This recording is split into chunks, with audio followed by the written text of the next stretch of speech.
Hello friends, in today's digital world, data is the backbone.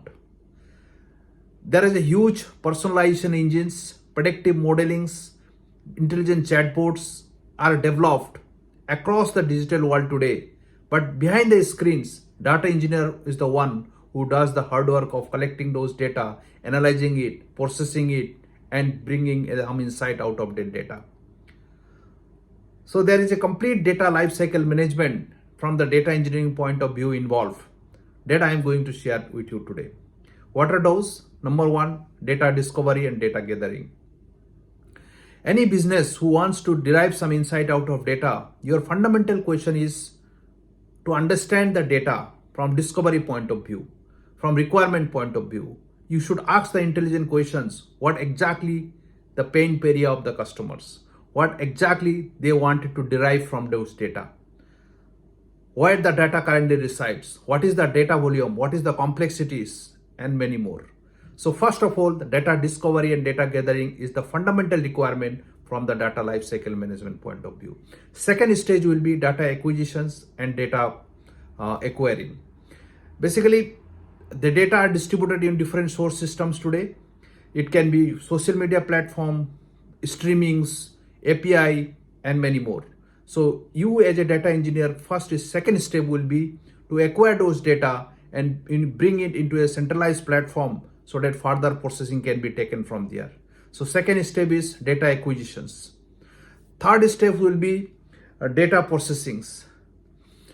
Data processing is the fundamental requirement. So far you have brought the data from different source system into a centralized place, but unless you process it, unless you transform it, unless you clean it, that data is no longer consumable. So third job from data engineering point of view is data pre-processings, data cleansing, data transformations. So third step is data transformations or data processing, whatever you say. Fourth step is data storage and management. Data storage, as I said, because everybody wanted to consume the data in an accessible manner. Everybody wanted to consume the data in such a way that is highly scalable, secure, and clean.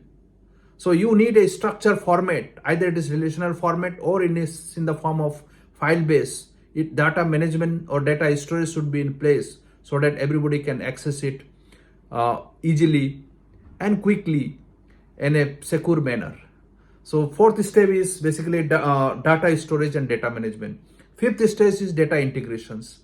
Data come from different sources, as I said. Same data, marketing data or sales data can come from legacy systems, come from the social media platform, come from some of the operational systems.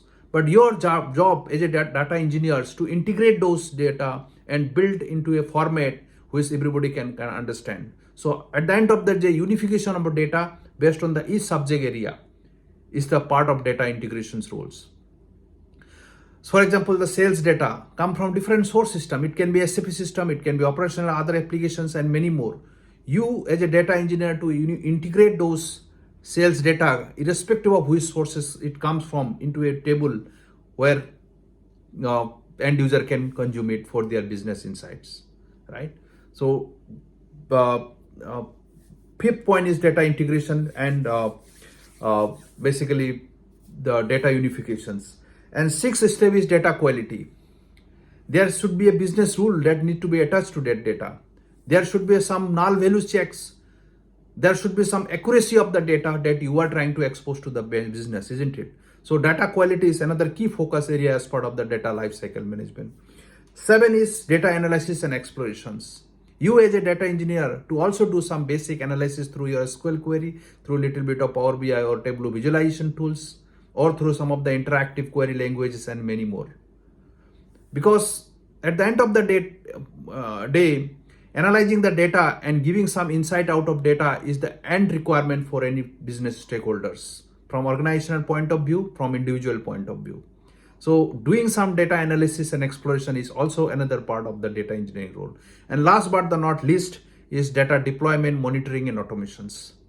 Whatever the activities that I have talked about, that you will be developing using your Pythons or legacy tools or cloud technologies like Azure Data Factory. But creating a pipeline from one system to another systems orchestrating it, deploying it into a production environment, and keeping an eye that everything working from end to end is called monitoring. So orchestrations, automations, pipeline building, and monitoring is at the last but very important steps as far as data lifecycle management is concerned. So all in all, basically 8 steps if you follow. Number 1 is of course data discovery. Second one is data integrations and data acquisitions. Third one is data processing. Fourth one is data storage. Fifth one is data integrations. Sixth one is data quality, and seventh one is data analysis, and last but not least is data orchestration, deployment, and monitoring. If you follow these steps in your data products building mechanisms, definitely this overall data product will be scalable, secure, and highly insightful. So sooner or later, you as a data engineers should involve at least two activities of this data lifecycle management to become more relevant as a data engineer in the industry. Either you can be dedicated your time into data visualization guy, or you can be dedicated your time for data integrations or ETL guy. So focus in one or the two areas in out of this data lifecycle management and become you relevant for the industry that required today. All around is digital product that are built, but under the digital products there is a data engineer roles that I talked about, who does all these 8 steps in order to build the robust data product that you can see in the market. So good luck. Look forward in the next video. Till then, keep learning, keep growing. Bye bye.